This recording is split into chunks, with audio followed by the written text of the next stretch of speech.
Good morning students, how are you? I think all are fine and safe at home. I am also fine. तो आज हम हिंदी का part 3 पढ़ेंगे जिसका नाम है गांधी जी का पत्र अपने पुत्र के नाम। तो आप गांधी जी को तो सब अच्छी तरह से जानते हैं। हम 2 अक्टूबर को गांधी जयंती भी मनाते हैं। गांधी जी ने अपने देश के लिए को आज़ाद कराने के लिए कई आंदोलन किए थे और अपने प्राणों का भी त्याग कर दिया था। तो हम आज देखेंगे उन्होंने अपने पुत्र को पत्र लिखा है। पिटोरिया जेल 25 मार्च 1919। प्रिय पुत्र, पिटोरिया जेल वह स्थान दक्षिण भारत का एक स्थान है, पिटोरिया जेल, जहाँ पर गांधी जी जेल में थे। उन्होंने 25 मार्च 1919 को जेल से यह पत्र अपने पुत्र को लिखा था। प्रतिमास एक पत्र लिखने और एक पत्र प्राप्त करने का अधिकार मुझे मिला था। अब मैं पत्र लिखूं किसे, क्योंकि उन्हें एक ही पत्र लिखने का अधिकार था और एक ही पत्र प्राप्त करने का अधिकार था। तो उनके समझ में नहीं आ रहा था कि पत्र में किसे लिखूं। मिस्टर रिच का, मिस्टर पोलक का और तुम्हारा ख्याल मुझे बारी बारी से आ रहा था। उन्हें इन तीनों का ख्याल बारी बारी से आया था, लेकिन गांधी जी ने यह पत्र अपने पुत्र को लिखना जरूरी समझा। मेरे बारे में तुम जरा भी चिंता मत करना, विशेष कुछ कहने का अधिकार मुझे नहीं है, मैं पूर्ण रूप से शांति में हूँ। गांधी जी कह रहे थे कि मैं यहाँ पर शांति में हूँ और तुम मेरी चिंता मत करना। आशा है कि बात अच्छी हो गई होगी। मुझे मालूम है कि तुम्हारे कुछ पत्र यहाँ आए हैं, लेकिन वे मुझे नहीं दिए गए हैं। फिर भी डिप्टी गवर्नर की उदारता का अर्थ होता है अच्छा स्वभाव वाला, से मुझे ये मालूम हुआ कि बा का स्वास्थ्य सुधर रहा है। बा कस्तूरबा गांधी का नाम है, गांधी जी की पत्नी है वो। क्या वे फिर से चलने फिरने लगी हैं? बा और तुम लोग सवेरे दूध के साथ साबूदाना बराबर ले रहे होंगे। और अब कुछ तुम्हारे बारे में कहना चाहूँगा। तुम कैसे हो? तुम पर जो जिम्मेदारी मैंने डाली थी, तुम उसके सर्वदा योग्य हो और आनंद से उसे निभा रहे होंगे, मुझे ऐसी आशा है। गांधी जी ने अपने पुत्र को जिम्मेदारियां दी थी कुछ और कहा था कि वह शायद तुम जिम्मेदारियां अच्छे से निभा रहे होंगे। संसार में 3 बातें बहुत महत्वपूर्ण हैं, इनको तुम प्राप्त कर संसार की किसी भी कोने में जाओगे तो तुम्हें अपना गुजारा, अपना निर्वाह कर सकोगे।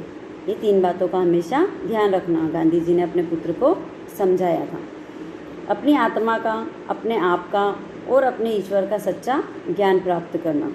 इसका मतलब यह नहीं कि तुम्हें अक्षर ज्ञान नहीं मिलेगा, वह तो मिलेगा ही, अक्षर ज्ञान तो तुम्हें मिलेगा ही, लेकिन तुम उसी की चिंता करो, यह मैं नहीं चाहता। इसके लिए तुम्हारे पास अभी भी बहुत समय है कि तुम और कुछ भी कर सकते हो अक्षर ज्ञान के अलावा।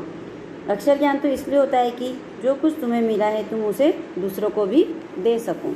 अक्षर ज्ञान वह होता है जो ज्ञान हमें मिला है हम वह ज्ञान दूसरों को भी दे सकें। इतना और याद रखना कि अब हमें गरीबी में रहना है और जितना अधिक मैं विचार करता हूँ उतना ही अधिक मुझे लगता है कि गरीबी में ही सुख है। अमीरी की तुलना में गरीबी अधिक सुखद है। खेत में घास और गड्ढे खोदने में पूरा समय देना, भविष्य में हमें अपना जीवन निर्वाह इसी से करना है। गांधी जी ने उन्हें सबसे समझाया था कि खेत में गड्ढे खोदने का काम और अच्छे से करना, क्योंकि हमें हमारा जीवन इसी के द्वारा बिताना है। मेरी इच्छा है कि अपने परिवार से मैं तुम एक योग्य किसान बनो। सभी औजारों को साफ और सुव्यवस्थित रखना, अच्छी जगह पर रखना। अक्षर ज्ञान में गणित और संस्कृत पर पूरा ध्यान देना। गांधी जी ने कहा था अपने पुत्र को कि संस्कृत और गणित का ज्ञान बहुत ही आवश्यक होता है, उसका हमें ज्ञान अच्छे से होना चाहिए। जब हम दोनों विषय बड़ी उम्र में सीखना कठिन है और जब हमारी उम्र अधिक हो जाती है तो हम इन विषयों को नहीं सीख पाते हैं। संगीत में भी बराबर रुचि रखना और संगीत में भी हमें बराबर रुचि रखना चाहिए। हिंदी, गुजराती और अंग्रेजी के चुने हुए भजनों एवं कविताओं का संग्रह तैयार करना चाहिए। वर्ष के अंत में तुम्हें अपना संग्रह बहुत मूल्यवान प्रतीत होगा। काम की अधिकता से मनुष्य को घबराना नहीं चाहिए और नहीं यह सोचना चाहिए कि यह कैसे होगा और पहले क्या करूं।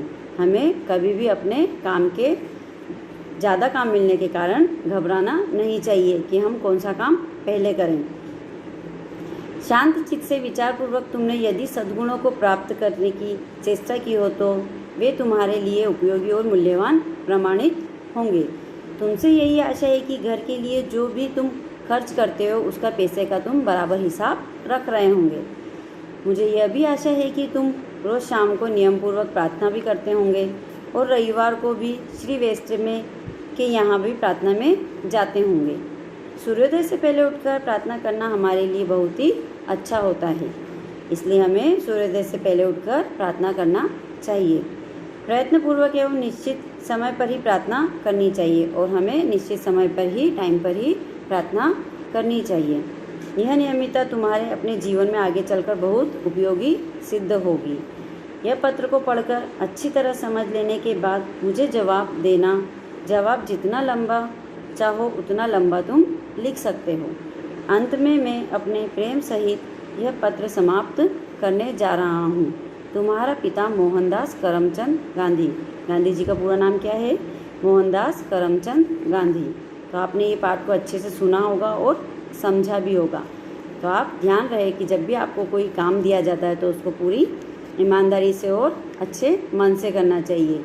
गांधी जी ने भी अपने पुत्र को जेल में यह पत्र इसीलिए लिखा था कि वह उसे श्रम और मेहनत करना सिखाना चाहते थे। तो हमें भी यह काम अच्छे से करना चाहिए।